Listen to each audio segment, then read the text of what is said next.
Hello दोस्तों, मैं गौरव मिस्त्री ट्रू इवेंट्स हिंदी चैनल में आपका हार्दिक स्वागत करता हूं। दोस्तों, हमेशा से ही चीन की कथनी और करनी में अंतर का लंबा इतिहास रहा है। चाहे वो 1962 का वो युद्ध हो या उसके बाद का लगभग 60 साल का लंबा समय, चीन हमेशा से ही वास्तविक नियंत्रण रेखा पर अपनी भूमिका में बदलाव करता आया है। उसने ही हमेशा एलएसी पर विवाद चालू किए हैं। दोस्तों, जैसे एलओसी जो भारत और पाकिस्तान को अलग करती है और एलओसी को भारत और पाकिस्तान के नक्शे पर चित्रित भी किया गया है, परंतु इसके विपरीत भारत और चाइना के बीच की नियंत्रण रेखा एलएसी, जिस पर कभी भी सहमति नहीं हुई है और ना ही इसे सीमांकित किया गया है। और यही बात हमेशा से भारत और चीन के बीच के तनाव का कारण बनी हुई है, क्योंकि इस बात का फायदा उठाकर चीन हमेशा से ही भारत की जमीन हड़पने की कोशिश करता रहता है। दोस्तों, इस वीडियो में मैं बात करूंगा इसी भारत और चीन की सीमा के विवाद से जुड़ी 10 घटनाओं के बारे में। परंतु दोस्तों, इस वीडियो में आगे बढ़ने से पहले हमारे चैनल को अभी सब्सक्राइब कर दे, क्योंकि इस चैनल पे हम ऐसी ही सच्ची घटनाओं से जुड़ी और सही जानकारी देने वाली वीडियोस लाते रहते हैं। दोस्तों, भारत चीन सीमा विवाद से जुड़ी पहली घटना सन 1950 की है, जब अप्रैल में पहली बार चीन और भारत के बीच राजनीतिक संबंध स्थापित किए गए थे। परंतु उसी साल अक्टूबर में चीनी सेना सीमा पार करके लासा की तरफ बढ़ी और ऐसे 1950 में ही चीन ने तिब्बत को लेकर अपने इरादे जाहिर कर दिए थे। दूसरी घटना सन 1951 की है, जब चीन ने तिब्बत में स्थित चोम्दो के गवर्नर को इस बात पर मजबूर कर दिया था कि वह तिब्बत पर चीन का आधिपत्य स्वीकार कर ले, परंतु बाद में चीन ने तिब्बत पर आक्रमण करके वहां पर कब्जा कर लिया था। तीसरी घटना सन 1959 की है, जब चीन ने भारत के कुछ हिस्सों पर अपना हक जताना शुरू कर दिया था।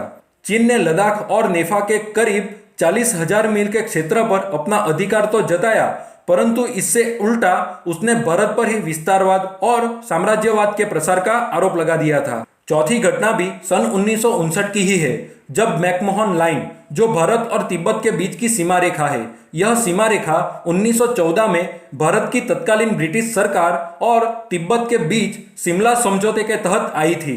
उसको मानने से चीन ने इनकार कर दिया और साथ में सिक्किम और भूटान के करीब 50,000 वर्ग मील के इलाके पर दावा भी थोप दिया था। पांचवी घटना सन 1961 की है, जब खुद चीन के द्वारा खड़े किए गए विवाद पर चीन ने किसी भी तरह की चर्चा करने से मना कर दिया था और बाद में चीन के सैनिक भारतीय सीमा के पश्चिमी सेक्टर में घुस आए थे। छठवीं घटना सन 1962 की है, जब चीनी सेना ने लद्दाख और नेफा में मैकमोहन रेखा पार करके भारत पर आक्रमण कर दिया था और जबरदस्ती भारत के बहुत बड़े भूभाग पर कब्जा कर लिया था।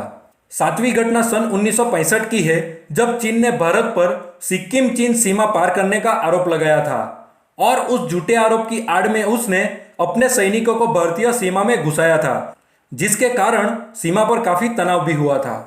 आठवीं घटना सन 1967 की है, जब सिक्किम सरहद पर भारत और चीन के सैनिकों के बीच हिंसक झड़प हो गई थी, परंतु इस हिंसक झड़प में चीन को मुंह की खानी पड़ी थी, क्योंकि उसमें भारतीय सैनिकों ने पराक्रम दिखाते हुए चीन के 340 से अधिक सैनिकों को ढेर कर दिया था, जबकि उस झड़प में हमारे भी 88 सैनिक शहीद हो गए थे।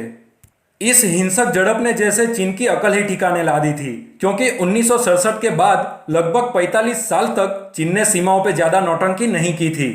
नौवीं घटना 2013 की है, जब 45 साल बाद चीन वापिस अपनी औकात पे आ गया था। अप्रैल 2013 में एक बार फिर चीनी सैनिकों ने एलएसी पार की और पूर्वी लद्दाख में लगभग 19 किलोमीटर तक घुस आए थे, परंतु भारतीय सेना की सख्त कार्रवाई के बाद चीनी सैनिक चूहों की भांति वहां से भाग गए थे।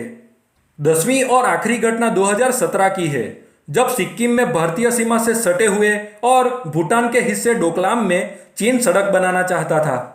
चीन की इस घटिया साजिश के चलते काफी विवाद भी हुआ था, जो लगभग 73 दिनों तक चला था। हालांकि भारत के हस्तक्षेप और कड़े रुख के बाद चीन को अपने कदम पीछे खींचने पड़े थे। दोस्तों, इन 10 मुद्दों में एक समानता यह है कि सीमा विवाद पर चीन हमेशा ही भारत के अलग अलग हिस्सों पर अपना दावा जताता रहा है, जिसके कारण भारत चीन सीमा पर विवाद होता रहता है। तो दोस्तों, आशा करता हूं कि आपको यह वीडियो जरूर पसंद आया होगा और पसंद आया हो तो इसे लाइक और शेयर जरूर करें और इस वीडियो पे कमेंट करना ना भूलें। जय हिंद।